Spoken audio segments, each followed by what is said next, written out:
నువ్వు ప్రార్థన చేస్తే దేవుడు వినడా? పక్కన వాళ్ళు అడగండి, నువ్వు ప్రార్థన చేస్తే దేవుడు వినడా? నువ్వు మొరపెడితే దేవుడు క్షమించడా? నువ్వు కన్నీళ్లు విడుస్తూ ప్రార్థన చేస్తే దేవుడు నిన్ను కనికరించడా?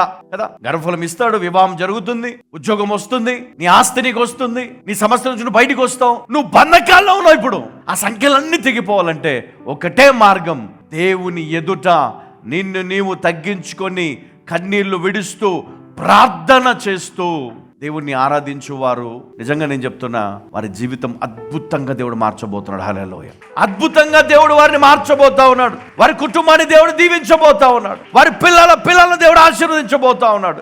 ఈ రోజు నువ్వు అనుభవిస్తున్న రోగములో ఏ రోగము నీ పిల్లలకు రాకుండా దేవుడు కాపాడగలడు. హల్లెలూయా. దేవుడు తప్పించగలడు. ఇప్పుడు నిన్ను బట్టి నీ బిడ్డలు ఈరోజు బాధపడతా ఉన్నారు. నిన్ను బట్టి, బికాస్ ఆఫ్ యూ, నీ పాపము, నీ దోషము అడ్డొచ్చాయి వారిని ఆశీర్వదించడానికి. కాబట్టి ఈ రోజు నువ్వు ప్రార్థన చేసి దేవుని అడుగు. ఈ ఒక్కరోజు మాత్రమే కాదు, ప్రతిరోజు దేవుని సన్నిధిలో మొరపెట్టు. ప్రతిరోజు దేవుని అడుగు. దేవుడు నీ పాపాన్ని క్షమిస్తాడు. హల్లెలూయా.